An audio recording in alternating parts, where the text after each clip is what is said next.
Hey guys, and welcome to Collider Movie Talk for movie fans. I'm your host, Natasha Martinez, and this is the daily show where we give you all the latest news in the world of movies, plus some insight into what it all means. Joining us today is Mark Ellis. Welcome one and all to the best movie news show in the entire galaxy. My name is Mark. We have a splendid day full of exciting news, including some Terminator stuff, some Cleopatra stuff, and Coming to America, Part 2. Natasha, who's joining me today? Also joining us, Denis Villenueve. Yeah, we had a great time last night watching the Back to the Future screening with all of you guys and all the fans, and then had the meet and greet after. Also, sad news, RIP to the Hef. 91 years young, Hugh Hefner.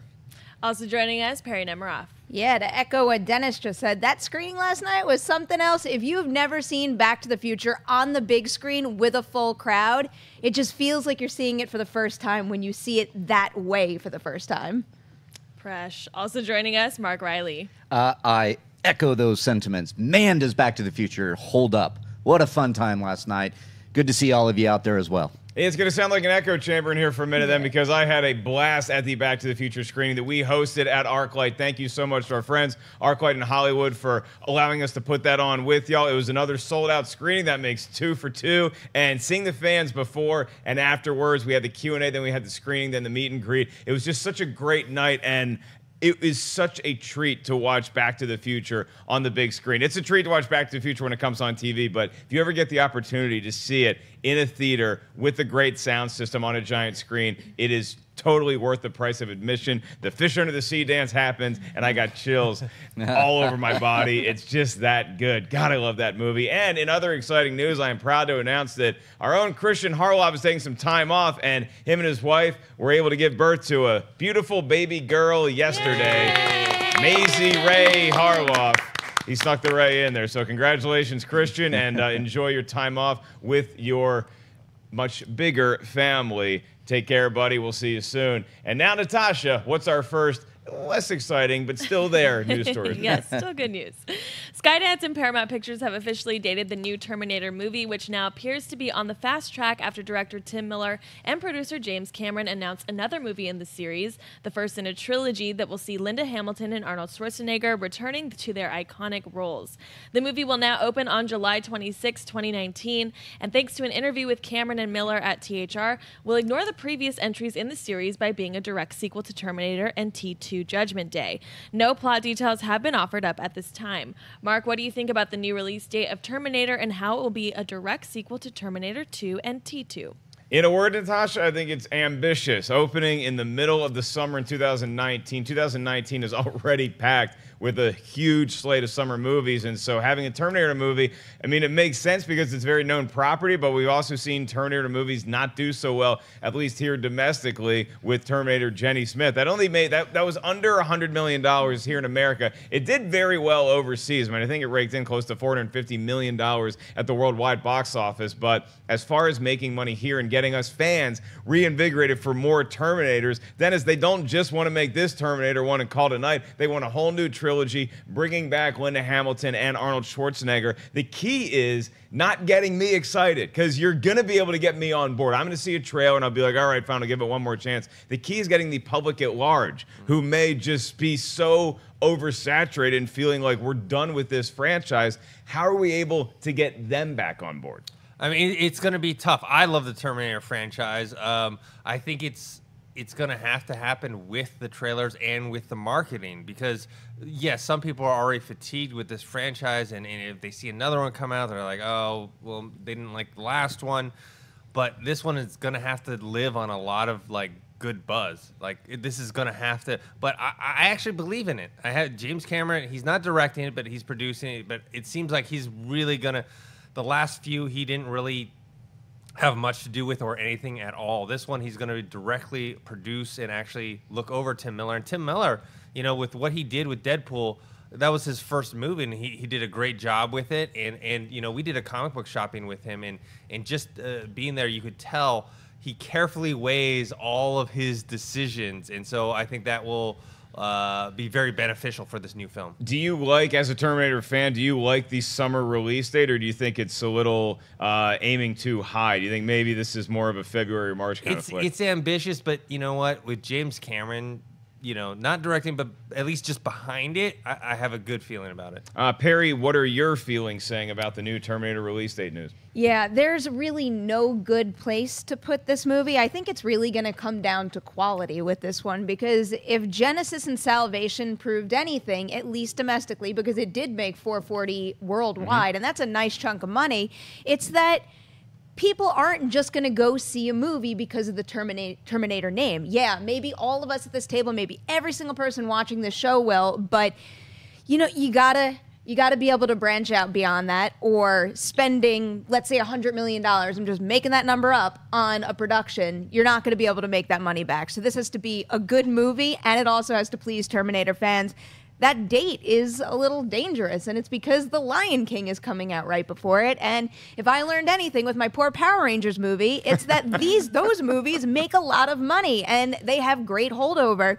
I think Beauty and the Beast dropped a little less than 50%, moving from weekend 1 to weekend 2. And if The Lion King winds up making just as much as Beauty and the Beast, if not more, even though there's no crossover genre-wise and genre. Yeah. Can we just go back to that? Genre-wise is a pretty tough one to get out of the old. Genre-wise. Yeah, especially, look, I'll be honest with you guys. Perri and I, we closed that bar down last night, and we're here for you. And so if we mispronounce a genre or a wise, or we say genre-wise, it's going to be okay. Well, genre-wise, even though there's no crossover here, I do think that Lion King is going to have that extremely wide appeal where you're going to have people seeing it weekend 1, weekend 2, and it could steal a little bit of Terminator's thunder unless the movie just crushes it critically where it goes into its release with so much buzz. Mark Reilly, I do want to ask you if you think a Terminator would beat a lion in a fight, but let's stick with the release date news for now. Okay. Yeah. It is interesting, but what I'm looking at more so is how they're going to start relying on a little nostalgia. Cameron brought up specifically Force Awakens. So bringing Linda Hamilton back and obviously Arnold, is that enough to get everybody out to go see it 2019, or is Lion King just going to push that all aside? Now it does come back to quality, and they're starting the hype now by saying, here's Linda Hamilton. All those diehard fans of Terminator are going to go, oh, cool, like maybe like Force Awakens, but that's really not a good reference to make. That's Star Wars. This is Terminator, where it's been hit or miss for me. I like Salvation. Jenny Smith was awful. So it'll be interesting to see. It comes down, Perri, I agree with you. It's going to come down to quality. We need a good Terminator movie. We haven't had a good Terminator movie since T2. That's subjectively speaking. You know, we've had Arnold take swings at it, though. That's what we didn't get from the original cast of Star Wars. We didn't have Mark Hamill and Carrie Fisher and Harrison Ford making comebacks every 5 or 6 years and being in Star Wars movies. We had to wait a long time to get excited about having them back in The Force Awakens. So I think this is, I understand that you want to have a younger generation ushered in, and so to make that comparison, you'd probably rather use The Force Awakens than Indiana Jones and the Kingdom of the Crystal Skull. So I get that, but I think that this is a big risk. This is a huge undertaking. Tim Miller is the biggest reason why I'm excited about this new Terminator news. But I go back to my previous point, is that, Perri, I'm not sure that the name Tim Miller is going to be enough to get the average layperson excited about Terminator again, especially considering all of the schlock that we've been through with this franchise the last 10 years. Yeah, I don't think Tim Miller's name is good enough for the wider audiences. It's certainly good enough for Deadpool fans like us and people who know Deadpool beyond just Deadpool being a great R-rated superhero movie, people who know that it came from Tim Miller and how hard he worked to make that movie happen and then make it happen his way and Ryan Reynolds' way. I don't think Linda Hamilton and Arnold Schwarzenegger, I feel like Arnold Schwarzenegger played that card already and he lost. So there goes some of the star power that Arnold Schwarzenegger would have had bringing folks back to this. And I just don't know if adding Linda Hamilton is going to do it either, because we've really done this before. We've done it twice with Terminator. It didn't work out as well as they hoped, and people catch on. People get tired of this. And when I read this story and it said that this movie is meant to be the first of a trilogy and it's meant to pass the torch to a younger cast, I rolled my eyes because I've heard that so many times before. I wish, more than anything, I want them to make another Terminator movie, one that's good, of course, but one with a more narrow focus, where let's just make like a smaller feeling movie that just focuses on a small group of characters and don't put too much weight on building another trilogy because that sounds really dangerous to me. Dennis, do you think Genesis was a step in the right direction after Salvation? Is Salvation your least favorite Terminator movie? Yes. I mean, step in the right direction is a difficult term to apply to Jenny Smith. I didn't hate Jenny Smith like a lot of people did, but I think story-wise, it didn't really bring us anywhere. Salvation is definitely my least favorite of Terminator movies. I got like no Terminator feel from it at all. It was just a bunch of people shouting in a desert. Or behind the scenes. Riley, you get the last word. Well, I'm looking at, you talk about going back maybe to the basics and making some focusing on story. They're going towards the AI-fueled anxiety we face with Amazon drones, social networks, and other current events relating to technology. I like that angle somewhat, but again, I thought we kind of did that with Jenny Smith. I thought there was a little bit of something with the social media, but then again, I don't remember that movie. It came in here and went out. I mean, it was awful. But my question is it going to be R-rated? Are we going back to the basics in that way where we get a scary Terminator movie or Terminator 2 Judgment Day, which is really heavy action? That'll be interesting for me. That, I think, will make or break the box office. If it's R-rated, then that's going to limit some of the people that might go. And if they make a PG-13 Terminator movie, fans like us of the original are not going to be happy. I think it's definitely going to be R-rated. I hope so. What would be my prediction. And if they want to involve technology now, maybe impending doom for future generations. If Amazon buys Whole Foods and that's what sets Skynet off, that's just fine with me. Just make a good movie, gang. All right, let's move on to our next story. What's up, Natasha? According to Variety, 4-time Oscar nominee Michelle Williams is in talks to play the female lead in Sony's Venom opposite Tom Hardy. Ruben Fleischer directs the movie, which will also feature Emmy winner Riz Ahmed as a popular Marvel character rumored to be Carnage. Williams is expected to play a distinct attorney who serves as a potential love interest for Eddie Brock. Production will start this fall, with Sony set to release the movie on October 5th, 2018.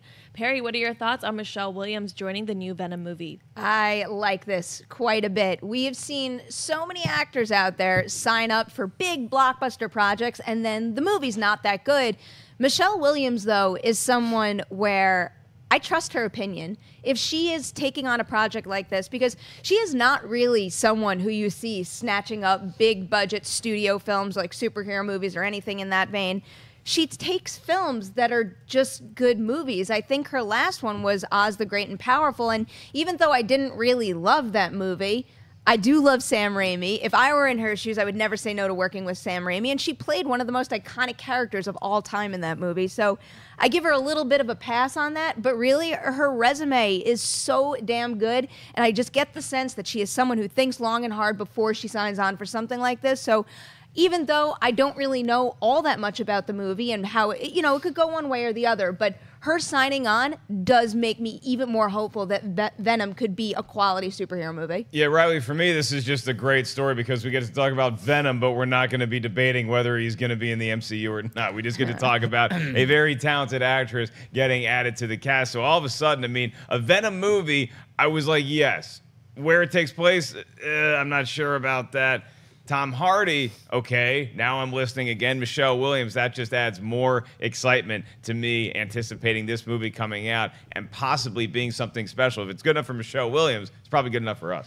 Absolutely. This is fantastic casting. They're really going after some great actors. You also have Riz Ahmed. I can't wait to see what his part is. He's rumored to be Carnage. So we got the geeky stuff going. We got Venom, maybe Carnage. And yeah, now I'm like, who cares if it's in the Spider-Man universe? We have a movie here that is interesting to talk about with a fantastic cast. I couldn't be more excited to get Michelle Williams, and I hope she has a very substantial role worthy of her casting. I don't want to see her as a damsel in distress or just kind of show up and say a few things. I mean, give her something meaty. Get her in the action, and that's what's so exciting to think about. And the idea of Carnage being in it, again, just a rumor, but that sounds fun to me. And I'm wondering how they're going to do Eddie Brock's Venom. I liked later on incarnations of Venom where he was an ex-veteran, an ex-military specialist, and he uses the suit to enhance it. And that's interesting to me. I don't know if they're going to go that route or if he's going to be, a bad guy and turn good.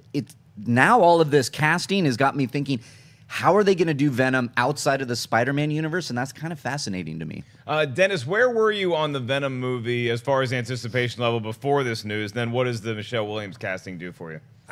Before, I wasn't that excited just because I feel like it's too early for a Venom movie. I think you need to establish, the original incarnation with Eddie Brock takes place later in Peter Parker's life after he's already working and is already married to Mary Jane. So I'm from the story point, I'm a little skeptical. But then you have someone like Tom Hardy join the cast, who's one of the best actors working today, and then you have Michelle Williams now, which I don't think she'd sign on for if it was just a small little role. I think it has to be something pretty substantial, something good, and like Natasha mentioned, she's a 4-time Oscar nominee.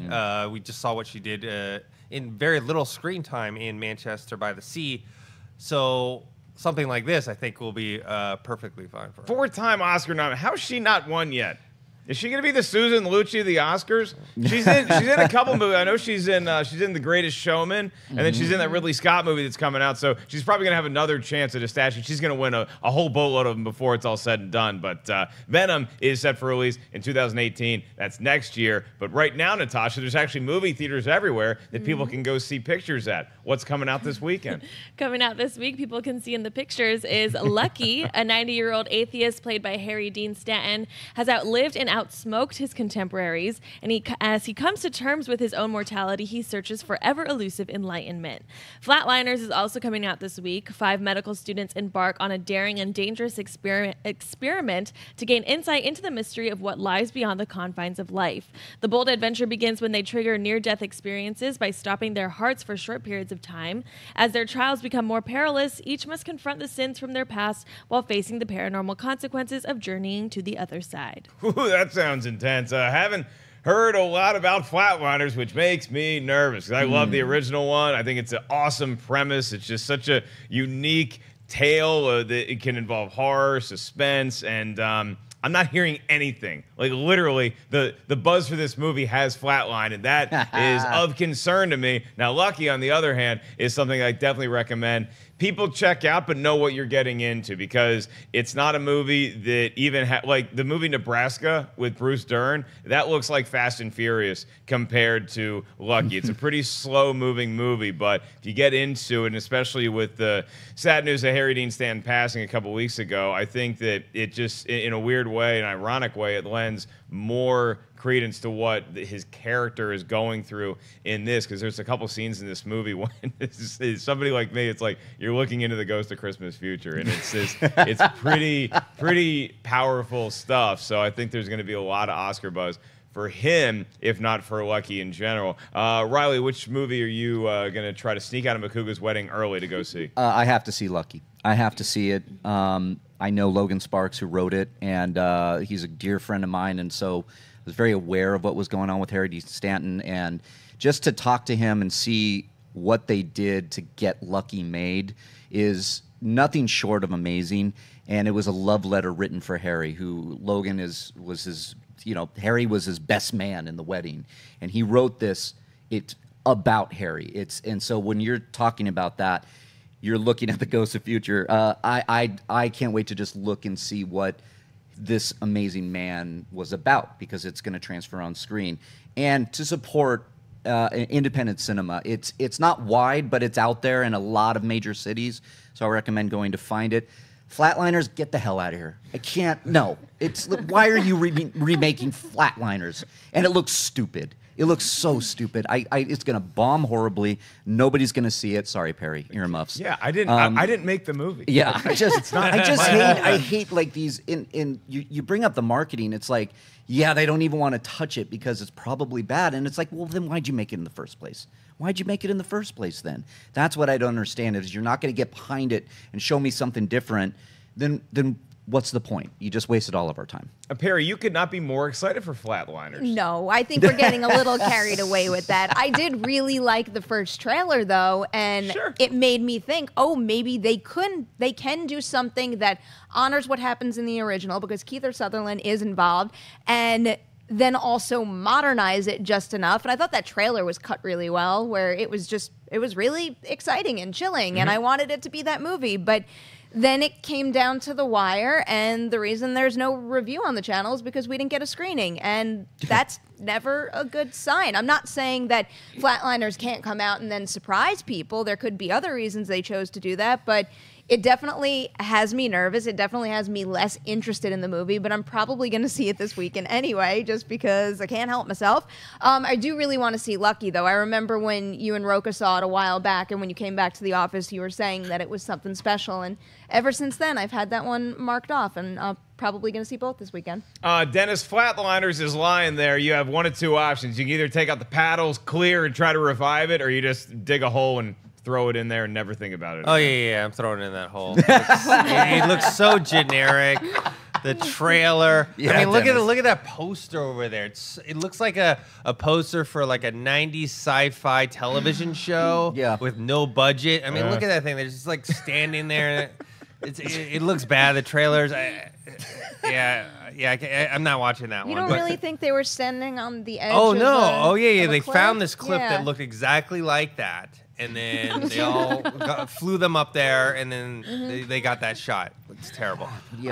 But Lucky, I'm looking forward to. From what Roka said, and from a lot of critics, they're praising it, saying it's like a performance of a lifetime. Yeah. It's an interesting thing is what's his name? John Carroll Lynch directed it. It's his first movie. If people don't know who he is, he's a character actor that you've seen in many, many things. The last thing I saw him in was in The Founder. He was great in The Founder. He was one of the McDonald's Yep. brothers. Yeah, so if you see him, you'll recognize him. So it's interesting. This is his debut film. Yeah, a lot of nice pop-ins when you see Lucky, including Mark Reilly and I's good buddy, a very funny comedian.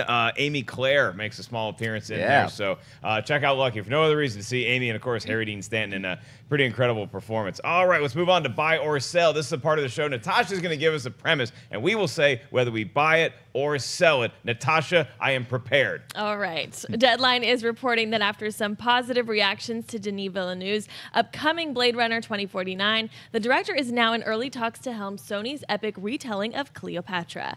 The script by David Scarpa, Eric Roth, and Brian Helgeland is based on the best-selling Stacey Schiff biography, which has Angelina Jolie still rumored to be the frontrunner to lead the pick. Through Deadline's report says it's unclear if that is still the case. Cleopatra has seen the biggest filmmakers throw their name into the mix, which includes James Cameron, Paul Greengrass, and David Fincher. There's still no word on a release date or a start of production at this time. Reilly, do you buy or sell Denis Villeneuve's helming Cleopatra movie? I'll buy anything Denis Villeneuve is doing. I'm just not interested in a Cleopatra movie for him.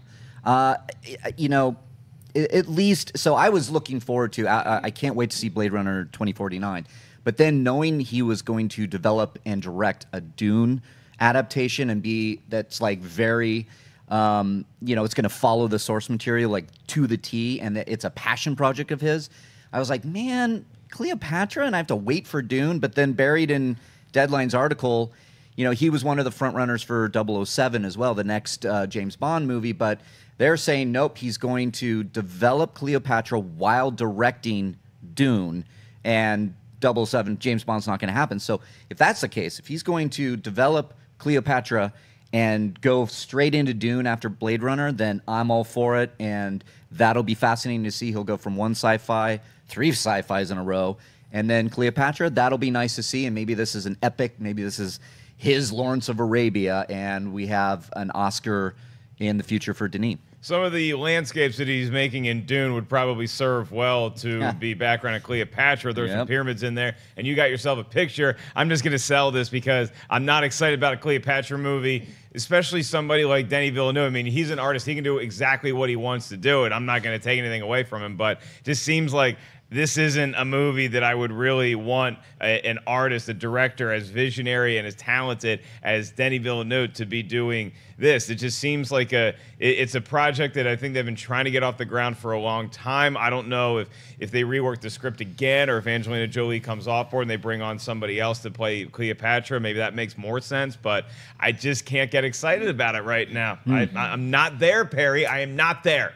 I am going to buy this story right now. My opinion on that could change after I see Blade Runner 2049. And I'm not saying I'm concerned that that's not going to be a good movie, but let's say he does turn out with a great Blade Runner movie so many years after the original came out. That's going to give me hope that he could take a project that's been in the works for whoever knows how long, and he could do something special with it. I think the only reason I am the slightest bit underwhelmed or just not as excited as I would think I would be for a story like this is because I'm more interested in Dune than I am Cleopatra. So that's kind of got the top spot in my mind for him. And then Cleopatra's right behind. But given his body of work, I have the feeling that he could make something special out of just about anything. And until he proves me wrong, I'm going to keep believing that. Cleopatra is one of the most celebrated and powerful rulers in Egyptian history. And Dennis, the one thing that would have me wanting a guy like Villeneuve to do a movie like this is to see those epic shots of what it looked like back then, you know, with the pyramids and just the way that the communities looked. And that is stunning visually to me. It just doesn't seem like I care about this story enough to have somebody like him do it. Yeah, this one's a tough one because, like you guys, I'm a fan of his work, and so anything he does, I will watch, and I think he'll do a good job with. I just don't know if it's the right fit. I'll tentatively buy it for now, but just if you look at his body of work, you see Sicario, Arrival, Prisoners. Cleopatra doesn't really fit into that. This seems like more of a broader epic style, maybe a slower paced. You know, at the time when that movie came out, it was the most expensive movie that was made, and I don't know if this is for him, but I definitely will watch it. Schmodown history time. Does anybody on the panel know how Cleopatra met her fate? Anybody? Wasn't it Snakes and the Figs? Yeah. Wendy, we got it. Hey. 2 points. That's right. It was an asp bite. An asp bite. Asps. Very dangerous. Yeah. Very well done, Sella. All right, let's move on to our next buy or sell, which is it's going to make me smile talking about Natasha. I'm not sure how I feel yet. Okay, according to THR, Jonathan Levine, the director of Warm Bodies and 50/50, and Blackish creator Kenya Barris are teaming up for Coming to America 2. Barris is writing the new draft while Levine has signed on to direct. Eddie Murphy is involved in the development of the sequel, though he hasn't officially signed on to reprise his 1988 role as Akeem, but is expected to do so soon. No word if any other original cast members will return, and a release date has not been set. Dennis, buy or sell Kenya Barris and Jonathan Levine working together on Coming to America 2? Yeah, I'm going to buy it. I'm a fan of Jonathan Levine's work. He did not only those two movies, but he did The Night Before, which I thought was really funny. And it didn't do that well at the box office, unfortunately, but it's like a movie I like to watch once in a while. Eddie Murphy not signed on? Like, what's the point if he's not? Him and Arsenio aren't signed on. With the only concern I really have is, I mean, when I think of Eddie Murphy, the last movie I thought he was good in was 2006 Dreamgirls, and that wasn't even a comedy. So if I think about a comedy I loved him in, 1999's Bowfinger. That's how long, at least for me, it's been since Eddie Murphy has really made me laugh. So maybe because this is a project he is very famous for, maybe he'll have a resurgence from there. It's been a minute, and Eddie Murphy's had some big misses in the last decade or so.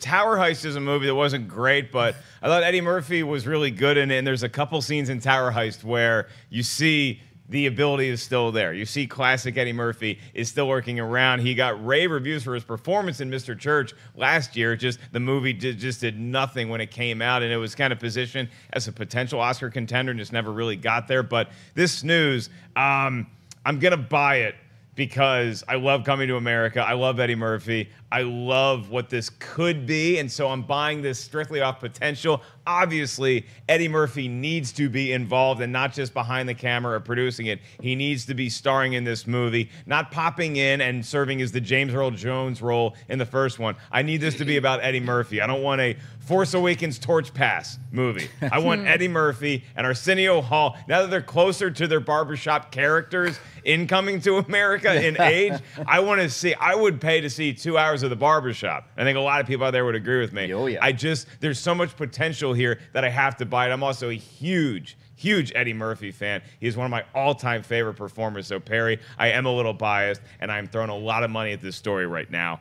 How feel you? I think I'm leaning towards a buy. And if you haven't seen Mr. Church, but you've heard that his performance is good, just leave it at that because you don't need to watch the rest of the movie. I didn't like that movie at all. But it is a good example of how talented he can be because his performance does shine through all the muck and nonsense that happens in that movie. But you know, I think this really comes down to whether or not they can justify it story-wise for me. And I think it's right on that line. It either could be a complete, utter failure that could then impact watching the original over again, or they can do something interesting with it and take it in the right direction. It's just, until I hear a log line and a more solid idea of what they're trying to do with it, it's hard to give it a firm buy, but I'm open to it. And I've never seen Blackish, but Kenya Barris, I mean, the work that was done on Girls Trip, that makes me pretty happy thinking back to that. So it could be a good team up. I think there's potential. It's just until I know what the story is going to be about, it's hard to be positive, super positive at least about it. Yeah, I mean, especially if Kenya Barris and Jonathan Levine work well, they get along well. I want to see them do something creative together. And then if you have the prospect of Coming to America 2, Mark Reilly, with Eddie Murphy involved, hopefully, are you going to let your soul glow? Are you going to go for a Big Mick?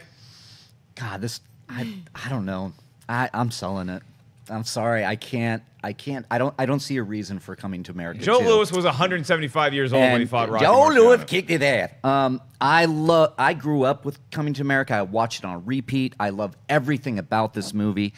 But the time has passed. We've missed the sequel. I don't see a fresh story in there, even with all this talent. There is so much talent, but what scares me is that Paramount has been trying to make this work. They've already had a couple writers on it. So if they keep throwing stuff at it, Eddie Murphy's not even signed on. That's weird. He's developing the sequel. He's been trying to make Beverly Hills Cop 4 happen, and that's not happening. They even had a pilot. So everything is just pointing to like forcing something to get out there.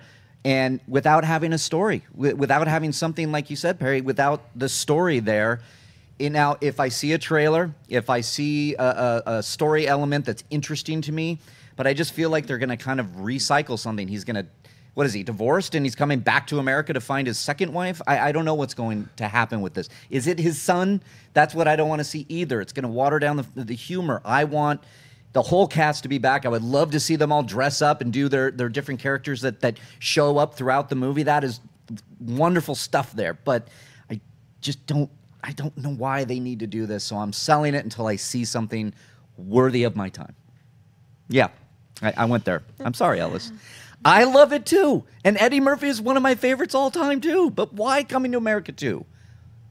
Yeah, I'll go now. Your chocolate is not sexy, sir. Every time I try to talk about boxing, some white man's got to pull Rocky Marciano out of his ass. With that, we are going to move on to mailbag. But before we get there, I want to remind you guys at the end of this show, we're going to save some time for your live Twitter questions. So go ahead and start tweeting us right now at Collider Video. And this is not the only show that is on Collider Video's YouTube channel. We have a new Jedi Council hosted by some yokel is going to be up a little bit later on today. Plus TV Talk and Heroes are daily. So make sure you guys check them out as well. And Collider Video right here, the YouTube channel that you're currently watching and should be subscribed to, is going to be live streaming the panels from New York Comic. Very exciting news. So all the panels that happen there, all the biggest news that drops, you guys are going to get to see it right here at Collider Video. The Pacific Rim panel, the Punisher, Walking Dead, and a whole lot more. We begin streaming Thursday morning at 11 a.m. Eastern Time, and we also have a couple panels ourselves to get excited about. The Heroes panel, hosted by John Sweaty Schnepp, is going to be Friday, 12:15 in room 1A24, and then Saturday, the Movie Talk panel, hosted by, again, the same guy talking right now, is going to be Saturday on October 17th October 7th, excuse me, and that is going to be at 4:15 in the p.m. So make sure you guys are in the New York area, you guys have a badge to New York Comic Con, come on by, say hi, or we're going to meet and greet somewhere else. I'm doing some stand-up as well. All that stuff will be announced very, very soon. In the meantime, Natasha, let's get to that mailbag question. Okay, Brian writes, for the It sequel, would you rather see well-known actors or unknowns play the adults?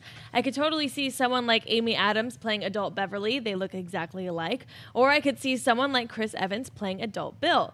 Would actors that big overshadow the movie, or could something like that work?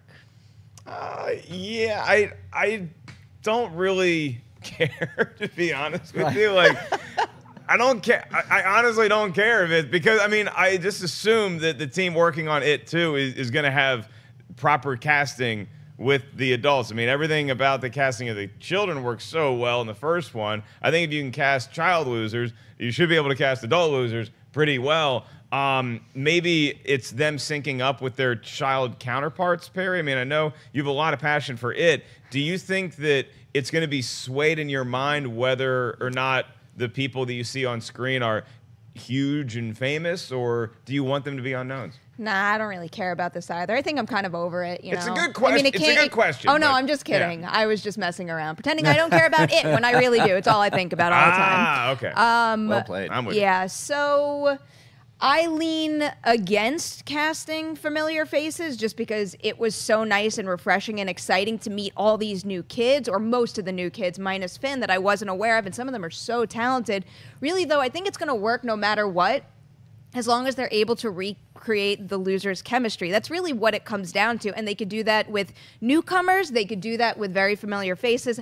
I just know it's fun to play the game. You know, when you have a group of friends and you know we're going to see them as adults, you can't help but to go online and want to look up who looks a little like who. And I've seen a lot of lists out there, and I think one of my favorites is, I think it was from Vulture, and one of the ones that I liked the best was they suggested Jerry O'Connell for Ben. I'm like, that is That's nice. insanely appropriate, and That's good. that makes me really happy. But everyone keeps saying Jessica Chastain or Amy Adams for Bev.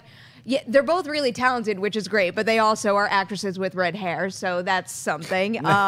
Jordan Peele is Mike. That's another one from that list that I love. But they that's have good. some side-by-side pictures of a lot of the people that they suggest, and you could see subtle features look similar. So I think when I'm talking about A-lister casting, I'm getting more excited about seeing who actually looks similar. But thankfully, the list is populated with really talented people, and that's what it comes down to. I don't care which route they go, as long as they have great chemistry again. Yeah, well, Dennis, it seems like a chemistry issue, I think, is the main thing you have to go for. So there's probably going to be a lot of rounds of chemistry tests. You might want to get a couple big names just to help sell the movie even more and make even more money than your first film did. How do you feel about having a more famous Losers Club? Yeah, I think they should lean more towards unknowns. I mean, it worked for this one. I mean, the cast is relatively unknown, and the movie sold because of the franchise and the buzz and obviously the quality of it. And I just don't think, like he talked about, like a Chris Evans. Like, you get Chris Evans up there and you're thinking, oh, it's Captain America. Not that he isn't a good actor and he can't overcome that, but still, then you start getting a mix, maybe an all-star cast of actors in there, and you're starting to think of, I don't know, various different roles that they've played in the past. I think because the kids were unknown, I think they should get adults that are also relatively unknown. Reilly, for some reason, you're still here, so I guess you should talk. I'm so sorry. Can I get a loan and I'll buy Coming to America too? No? All right. Man, I'm really upset Ellis today. We're going to have a chat after You this. better cast Eddie Murphy in It. Yeah, okay. Eddie Murphy in It. I don't really care about the casting either. A lot of people are like throwing out these big name actors as like the Avengers of horror movies, and you know, that's fine. If it makes sense for the character, then I'm all for it. But I don't think the makers of It have to worry about putting like A-list talent into a movie to sell this. They could cast all unknowns, and this thing will open over 100 million first weekend. So it really comes down to just casting character. But one of my favorite casting things that I've seen is Tobey Maguire as Bill. They even look alike. And that's one of those castings where it's like, ooh, that's good. I could see it. So like everybody's kind of mentioned here, when you if you get a good like Jerry O'Connell, like when you hear an actor's name and it just works for that role, that gets me excited. So either way, I'm good. Yeah, I like a lot of the fans in the chat right now are commenting with their picks, their casting decisions. Hasbro24 said Bill Hader for Richie, and Yes. I'm kind of really on board with that all of a sudden. So I would be up for it. Let's make sure that the chemistry is there, and then we're good to go on the Scary Clown Part 2. All right, let's do some live Twitter questions. Wendy Lee Zaney. Took you 9 hours to drive here this morning. You sure did. Took Natasha 9.5 hours to drive here this morning. You guys are here now, so let's do some live Twitter questions. What do we got today? Okay, the first one comes from Jonathan Spiroff, who writes, a new Justice League trailer was shown at an industry event last night. I think we'll see it at Comic-Con, New York Comic-Con, or before Blade Runner 2049. Ooh, I think we could do both of those things, as a matter of fact, because it's the same weekend. So a new Justice League trailer, obviously it makes sense. I'd be very excited to see it. I wonder what we see in that trailer. I mean, I don't need to see any more footage from Justice League. I think that it might behoove them to do a new trailer just to remind everybody and have some fresh stuff for us to start gabbing about up to the release of the movie. Dennis, do you need to see one more Justice League trailer? No, I don't think so. I'm already excited for what they showed us at Comic-Con. I thought was supposed to be the final trailer. Obviously, we're going to get some TV spots that show new footage with stuff we've already seen before, but no, I don't need to. I'm ready for this movie to come out, and there's been so much speculation on what's going on with it. Yeah, Reilly, when we saw Aquaman ride a parademon through a building, I think we were pretty much go ahead and take our $12. Yeah, I'm with you. I don't need to see anything more. But TV spots are probably going to come out. If they did show this, then I don't know. Maybe it's at New York Comic Con. It's hard to tell. But the marketing machine is going to ramp into high gear any day now because we're close. So I'm going to try to avoid trailers, but I'm sure occupational hazard is going to force me into watching these things and putting it on Movie Talk, so we'll see. Perri Nemiroff, you are from Long Island. You have your finger on the pulse of what's going down in New York next week. Are we going to get a Justice League trailer? Being from Long Island means you understand everything. The DCEU, everything at New York Comic Con, really. Long Islanders know all. That is so wildly untrue. I know nothing, and I know nothing about where this could have placement at New York Comic Con, so I don't think we're going to see a scenario where they're celebrating at New York Comic Con, but I do see them pairing it with Blade Runner. That makes a whole lot of sense to me. And as for whether or not I want another one, yeah, I kind of do. I'll be able to answer that better when I actually see it, though, because I think if they release one more trailer and it has even like a slight different flavor to it, I'm going to be like, oh yeah, I needed that one more before I see the movie. But if it's just recutting of all the stuff I've seen before, or if they get too deep into story where I see stuff that I don't want to see, obviously I'm not going to be happy. Well, I'm in the market for some more Justice League footage, and apparently I also need a new New York tour guide because Perri Nemiroff is not up to the task. Do you think you at least have like a good pancake house for Roka and Schnapp to go to? Stop with the pancakes. We're going to the meatball shop. We're getting some chicken meatballs. It's the most incredible place ever. Oh, I'm telling you. There's a whole bunch of them, and I guarantee you I will make a whole bunch of you go to really every single meatball shop location. Chicken meatballs. You don't have to tell me twice. All right, Wendy, let's do another Twitter question. I'm hungry now. All right, this one comes from Chris, who writes, besides Christopher Nolan, what director is on the hottest streak right now in terms of acclaimed and box office success? Good question. I think the guy we were talking about a little earlier, Denis Villenueve, is certainly in the conversation. I mean, when you look at acclaim and also making some money at the box office, Jordan Peele's a big one for one. Who do you got, Perri? I was going to say Jordan Peele as well, and we've mentioned him today too. So there's also Andy Muschietti. You don't make a movie that makes that much money and not wind up on a hot streak where your name is being thrown out for every other project in Hollywood. That's right. Dennis, who you got? Who's on your hot list? Oh, I'm trying to think. I mean, if James Cameron made more movies than one every decade, he'd be because his last two movies were the two highest grossing movies of all time. I'm trying to think of someone more recently. I mean, really, all I can think of is Kevin Feige, not as a director but as a producer. I mean, all these MCU movies are just hit after hit after hit. Yeah, that J.J. Abrams guy doing pretty well too, Reilly. Yeah, J.J. Abrams is not bad. I'm going to go Taika Waititi because I think he's got some heat behind him right now with Thor, and he's just in talks for the Akira movie, which I hope he can turn something nice with that. Is it Akira, right? He's doing that? Is that? Thank you. He- Movie he- talk he- panel on point. Yeah. He's No, way rumored. to go. I was nodding. I didn't want to verbalize into the microphone off camera because that's off-putting to the viewer. Well, that is, yeah. But no, yeah. Taika Waititi, because if Thor Ragnarok comes out and just kills it, which it will, because it's Marvel, just like you said, Dennis, and Kevin Feige hit after hit.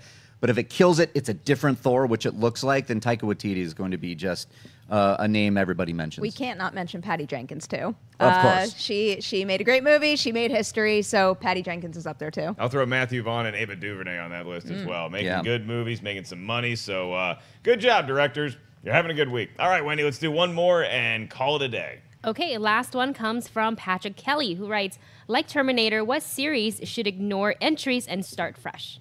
Oh, man. I mean, just I do love that we can do this now. I love that there was a time when we had to really stick to, well, they made movies before, so we got to kind of pick up from now. And now they're just like, whatever. We're just going to literally start from scratch.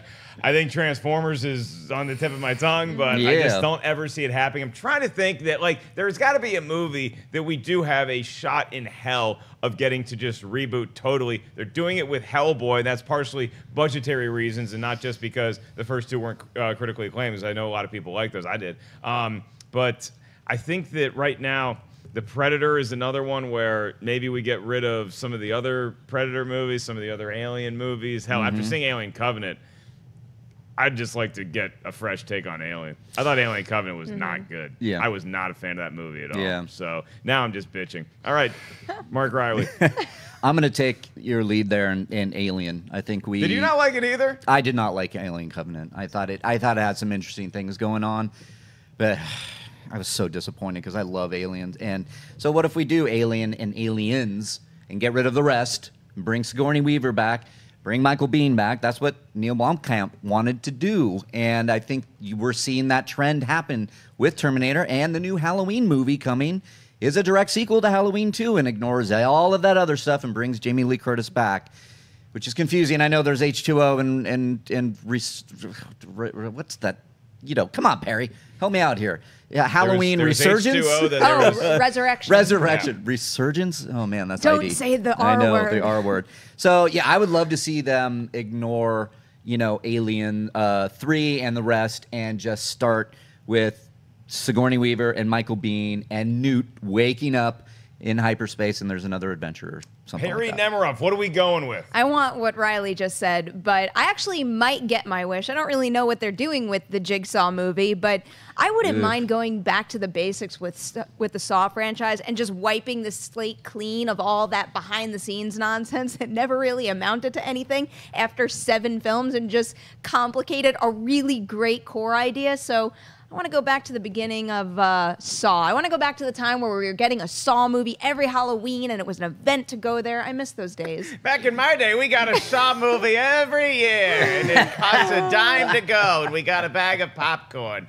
Dennis Zen, you're the final word on what is getting rebooted. What are you making? This is a franchise that I don't really care for because of the movies. The Resident Evil franchise, I think they're doing they did the final chapter of the last one. They always say it's the last one. It's a video game franchise that has a lot of potential, and they kind of turned into this, I don't know, cheesy kind of B movie action film. I think maybe if they got more to the horror style roots of it, mixed with some action, made it a hard R rating, I think it'd be a lot more interesting. In that vein, then let's do a new Street Fighter movie. I love Mortal Kombat, the first movie, so much that I can't just scrap that movie. Maybe we pick up where that movie left off. We just get rid of Annihilation. But Street Fighter, that was a misfire from the start. As much as I love Jean-Claude Van Damme, Raul Julia, no thanks. Let's do a new Street Fighter. Let's bring it back to the kids because they deserve something fun in their lives. All right. Thank you guys so much for tuning into this episode of Collider Movie Talk. I want to thank my amazing crew as well as the panel, chock full of panelists up here with me. Dennis Zen, you're up first. Where can the kids check you out? You guys can find me on Twitter at ThinkHero, Instagram Dennis.tzng, and then you can find us at New York Comic Con next week. We have a meet and greet on a Thursday night. I think we'll have some more details about that later on. Around the Nemiroff house, they call her Chicken Meatball. We call her Perri Nemiroff. Where can everybody check you out? I'm not covering any of New York Comic Con. You can find me at the Chelsea Meatball Shop the entire time I'm in New York, and you can also find me on Twitter and Instagram at Nemiroff. Mark Reilly, I take chicken off the table. What's your favorite kind of meatball? Go. Turkey. That's boring. I don't know. No, it's not. Yeah, that's fine. You can find me trying to figure out what meatball I like. At Reilly around on Twitter and Instagram. And so great hanging out with all you guys last night at Back to the Future. We got really nerdy, really geeky afterwards talking about movies. So thanks a lot for that. It was a lot of fun. A good time was had by all. Natasha Martinez, you made it here today. You braved traffic. You were sitting in it for a long time. Thank you for showing up today. Where can everybody find you? Thank you for not asking me any meatball questions. You guys can find me on Twitter and Instagram at @NatashaLexus_. Well, now I have to know. What is your favorite kind of meatball? I don't know. Chicken. Just because I think, I don't know. I want to be called Chicken Meatball like Perri. Oh, you just want a cute nickname? It's Chicken meatballs together. All right, we'll work on a meatball-esque nickname for Natasha. Wendy, your favorite kind of meatball is? The Italian beef ones that they sell at Trader Joe's. Thank you. Well, no, I'm going to take Trader Joe's off of that. What's wrong with it? No, Trader because Joe's is good. because it takes 35 minutes to park at Trader Joe's to go buy those delicious Italian You're sausage doing it all meatballs. wrong. So Perry's going to show you what meatballs to eat in New York. I will show you which is the right Trader Joe to go to. And you can find me on Twitter, Instagram, and Snapchat at Wendy Lee Zaney. Way to put a bow on my meatball sandwich. I am merely Mark Ellis. Thank you guys so much for watching. Like I said, doing a lot of stand-up as well as all the panel coverage that we have in New York next week. Get very excited about that and get very excited for a new episode of Collider Movie Talk tomorrow, 9 a.m. I'll see you guys on Monday. Hey everybody, Mark Ellis here. Thanks for watching this episode of Collider Movie Talk. You want to watch more? Then click up here, or you can click right here for more great content from Collider. And if you haven't subscribed to Collider Video, do so right now and share this vid with your friends. Thanks for watching.